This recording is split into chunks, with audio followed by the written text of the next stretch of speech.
Hey everyone, welcome back to the realm. I'll be your guide beyond Waking Realm.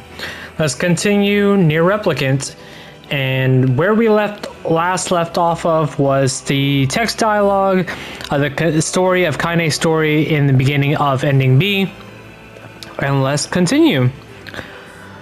Before she could advance more than a few steps, the shade opened its mouth and let out a roar, powerful enough to uproot trees and send them flying. The blast sent Kainé tumbling through the air before smashing her against the rocky earth. Stars danced in front of her eyes as she tried to remember how her legs worked. Get up! Get up! Get up! Get up! Get up! Get up now! As Kainé struggled to her feet, the shade stomped toward the house and pinned her grandmother to the ground with the tip of a claw. The old woman struggled to move the claw from her stomach, but she might well have been pushing a mountain. She coughed briefly, sending a small spray of blood into the air, then collapsed to the ground, her energy spent. Kainé lurched to her feet, only to fall back to earth with a gasp. Her ankles were on fire. One or both of them were surely broken. Ignoring the pain that screamed through her body, she began dragging herself across the ground, leaving a drunken trail of dust and blood in her wake. Grandma. Hold on. Just a little longer. Her grandmother's face was turning blue, her eyes rolling back until only the whites were exposed. Kainé pulled herself across the ground with maddening slowness, the distance seeming to increase with every second that passed. The shade glanced between the two women and flicked out his tongue, his giant mouth turning up at the corners. Short, panting breaths belched from somewhere deep inside his core. Bastard, laughing at us. She had no idea how such a mindless creature could experience emotion, but there could be no doubt the shade was taking joy in their suffering. Yeah, I see your plan. The shade moved his claws slightly, allowing Grandma to breathe again. It was clearly keeping her alive only to snuff out her life when Kainé was close enough to touch her. I'm gonna kill this bastard. Summoning all her strength, Kainé rose to her feet. There was a sickening snap from her right ankle as a foot twisted backward, but she forced it from her mind and began to hobble toward the monster. Pulling a small knife from the pouch at her waist, she leapt on the foot that pinned her grandmother and plunged the weapon deep. "Give her back!" she screamed. "Give her back to me!" It was like stabbing a rock. After a few swipes, the knife broke at the hilt with a dull snap. The shade panted laughter again, then raised his tail and sent it rushing through the air toward the young girl that was lashed to his foot. Kainé never had a chance. The tail struck her square in the chest and sent her crashing into the burning wreckage of the home.